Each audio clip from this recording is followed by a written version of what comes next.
अस्सलाम वालेकुम dear viewers. आज हम स्टार्ट करते हैं बायोकेमिस्ट्री पार्ट 3, जिसमें आज हम डिस्कस करेंगे अबाउट द क्लिनिकल फीचर्स। ये जो क्लिनिकल इम्पोर्टेंस है बायोकेमिस्ट्री का, उससे जो रिलेटेड एमसीक्यूज़ है वो हम डिस्कस करेंगे।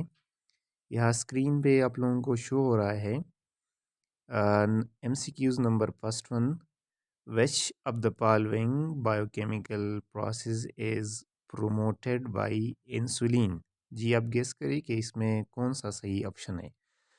सबसे पहले इम्पोर्टेंट ये है कि इंसुलिन क्या है। इंसुलिन एक हार्मोन है जो पेनक्रियास से सिक्रीट होता है। अब ये हार्मोन क्या काम करते हैं?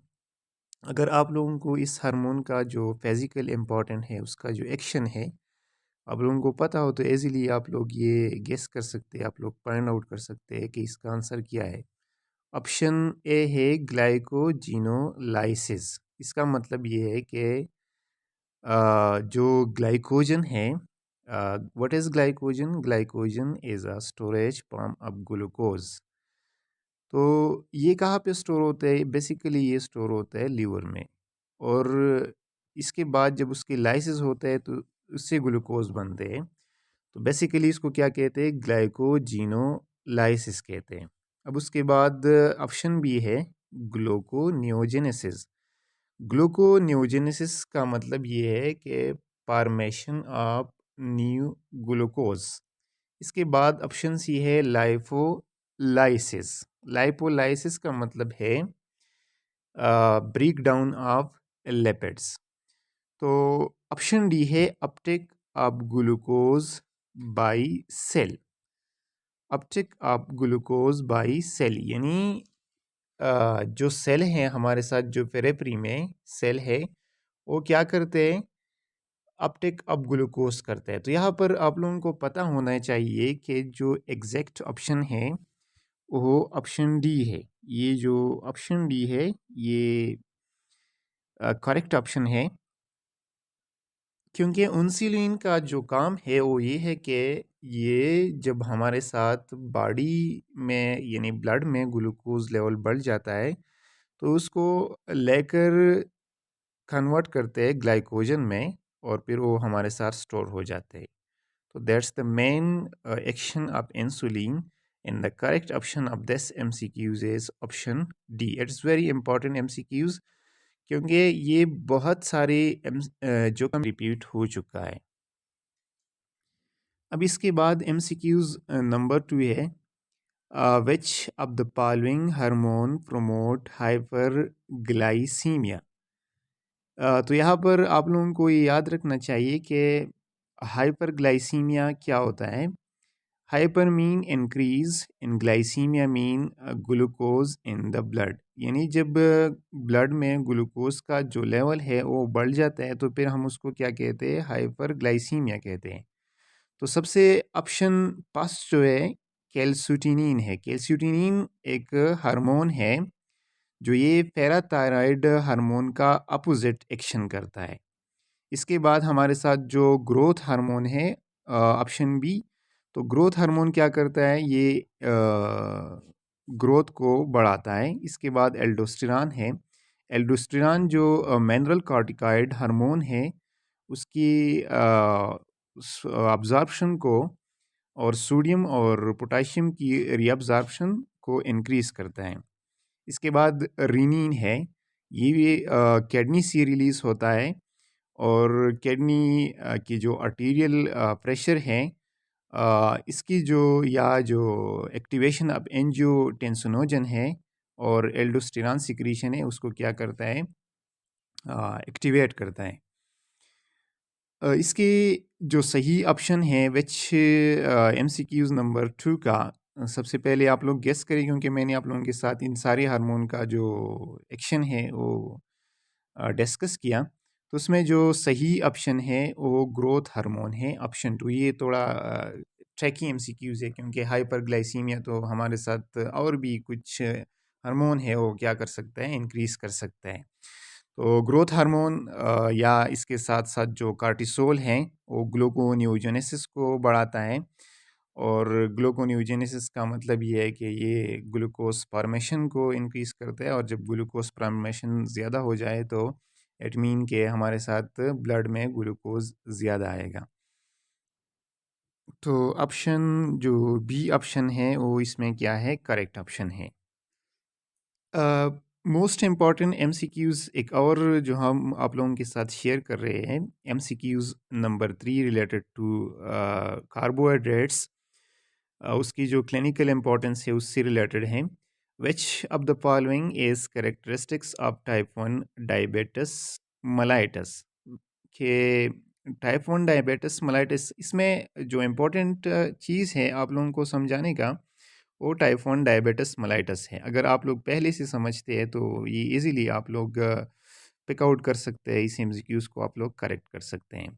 तो सबसे पहले हम डिस्कस करेंगे type 1 diabetes. Type 1 is also called juvenile diabetes, and it is also called insulin dependent diabetes because patient must be given insulin to prevent ketosis. Type 1 account for only about 10 to 20% cases of diabetes mellitus and is usually diagnosed by a fasting plasma glucose. Two consecutive results that have level greater than 126 milligram per dl is a diagnostic criteria for the diabetes mellitus type 1. Approximately 95% of patients produce autoantibody against the beta cell of the pancreatic isolates. Other antibody may be produced against insulin, that's glutamate decarboxylase and tyrosine phosphorylase IA2. There is a genetic association between type 1 diabetes and human leukocyte antigen DR3 and DR4. That's some discussion about the type 1 diabetes mellitus. यानी यहाँ पर हमने जो discussion की वो type 1 diabetes mellitus से related थी। तो जो अगर आप लोगों ने ये सही तरीके से सुना होगा तो आप लोग इजीली इसको पिक आउट करेंगे कि कौन सा सही ऑप्शन है। तो उसमें जो सही ऑप्शन है वो है ऑप्शन डी, क्योंकि ऑप्शन ए क्यों ठीक नहीं है, require in oral glucose tolerant test for diagnosis. तो ये हमने डिस्कस किया कि उसकी जो डायग्नोसिस के लिए टेस्ट है, अगर हमारे साथ 2 कंसेक्यूटिव टेस्ट में जो फास्टिंग ब्लड ग्लूकोज है वो 126 से ग्रेटर आता है, तो हम ये कंसीडर कर सकते हैं कि ये जुवेनाइल या टाइप 1 डायबिटिस मेलाइटस है, इंसुलिन डिपेंडेंट डायबिटिस मेलाइटस है। और ऑप्शन बी जो है is the most common form of diabetes mellitus, तो नहीं, ये तो मोस्ट कॉमन फॉर्म नहीं है, क्योंकि हमारे साथ ये 10 to 20% मोस्टली जो अगर होते हैं जो डायबिटिस मेलाइटस के पेशेंट में है, इसमें ये 10 to 20% फाउंड होता है, तो ये मोस्टली कॉमन नहीं हुआ।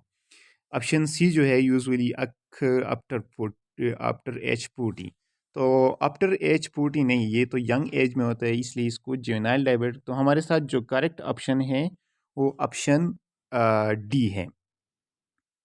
ऑप्शन डी क्यों करेक्ट है, क्योंकि हमने डिस्कस किया कि ये जो टाइप 1 डायबिटिस मेलाइटस है, ये इसमें कीटोसिस होता है, और कीटोसिस को प्रिवेंट करने के लिए हम बाहर से क्या देते हैं, इंसुलिन इंजेक्ट करते हैं। तो यहाँ पर required insulin replacement to prevent ketosis, क्योंकि हमारे साथ अंदर जो इंसुलिन है वो सही तरीके से काम नहीं कर रहा है, तो दैट्स वाई हम क्या करते हैं, बाहर से इंसुलिन दे देते हैं, और वो क्या करते हैं फिर कीटोसिस को प्रिवेंट करते हैं। MCQs number 4. Which of the following is characteristics of type 2 diabetes mellitus? अगर आप एक क्लिनिकल प्रैक्टिशन है और आप या एलाइड हेल्थ साइंस स्टूडेंट है या मेडिकल स्टूडेंट से आपका ताल्लुक़ है, तो ये MCQs बहुत ज़्यादा इम्पोर्टेंस रखते हैं आपके लिए, क्योंकि अगर आप लोगों को डायबिटिस टाइप 1 टाइप 2 की जो डायग्नोस्टिक क्राइटेरिया है उसका पता नहीं है, तो आप लोग सही तरीके से उसको ट्रीट नहीं कर सकते हैं। तो यहाँ पर टाइप 2 डायबिटिस मेलाइटस किसको कहते हैं? इसको लेट ऑनसेट डायबिटिस भी कहते हैं, as it's associated with a defect in the receptor site for insulin.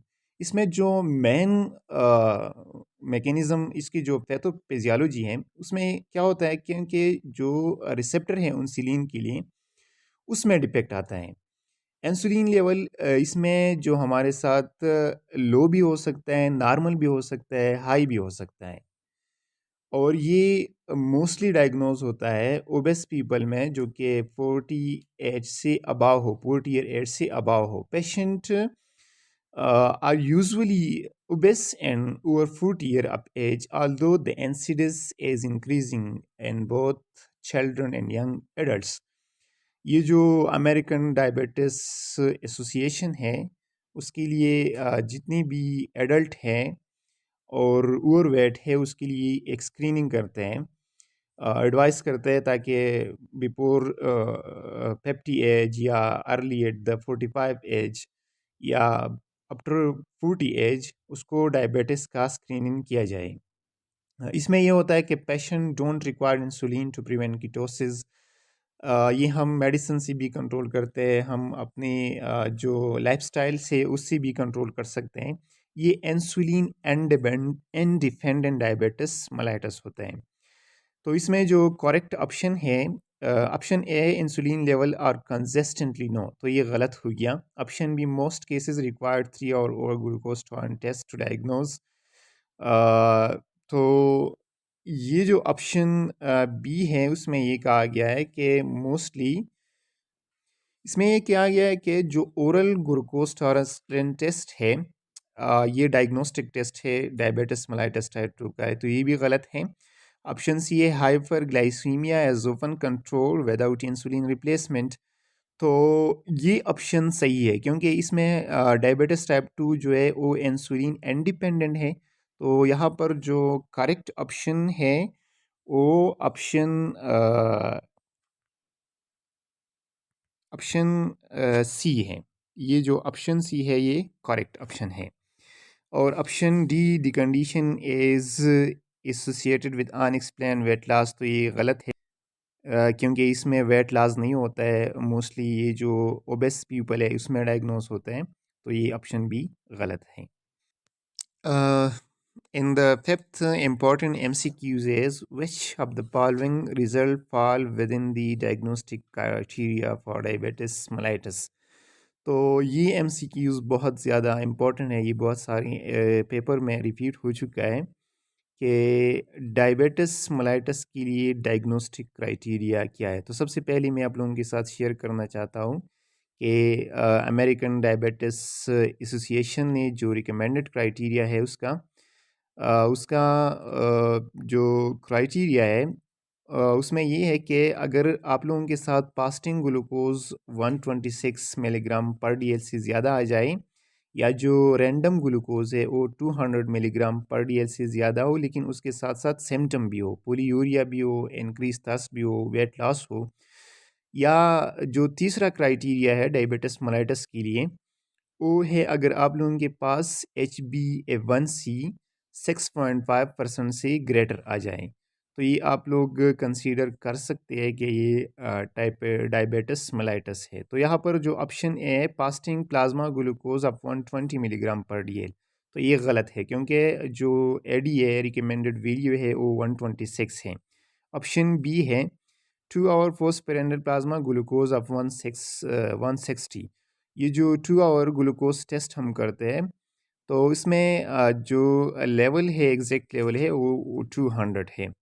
और ऑप्शन सी जो है 2 hour plasma glucose of 180 milligram per dL following 75 glucose oral challenge, यानी ये जो ओरल ग्लूकोज हम दे देते हैं, ओरल ग्लूकोज टॉलरेंस टेस्ट करते हैं, तो उसमें अगर 75 ग्राम हमने दे दिया है तो और हम चेक करते हैं वो 180 आता है, तो ये ऑप्शन भी गलत है क्योंकि 2 और हम बात देखते हैं तो अगर वो ग्रेटर देन 2 पेप्टी हो और 200 हो तो हम कंसीडर कर सकते हैं कि ये डायबिटिस है। अब ये जो ऑप्शन डी है ये करेक्ट है क्योंकि उसमें ये है कि अगर आप लोगों के पास 250 मिलीग्राम पर डीएल ग्लूकोज है और इसके साथ साथ सिम्टम भी प्रेजेंट है, तो एडीए के मुताबिक जो डायग्नोस्टिक क्राइटेरिया है डायबिटिस मेलाइटस के लिए वो ये है कि अगर आप लोगों के पास रैंडम ब्लड ग्लूकोज 200 से ज़्यादा हो और इसके साथ साथ जो सिम्टम है वो भी मौजूद हो तो ये डायबिटिस मेलाइटस हो सकता है। So that was all about the today lecture in which we have got 5 MCQs, but not five. It covered 5 different type topic. So इससे आप लोग ज़रूर सुने और समझें और उसको कंसंट्रेट करें, क्योंकि ये जो MCQs है ये बहुत ज़्यादा इम्पोर्टेंट है। ये बहुत सारे पेपर से मैंने उठाया है, क्योंकि ये बहुत दफ़ा रिपीट हो चुका है। तो थैंक यू फॉर वाचिंग।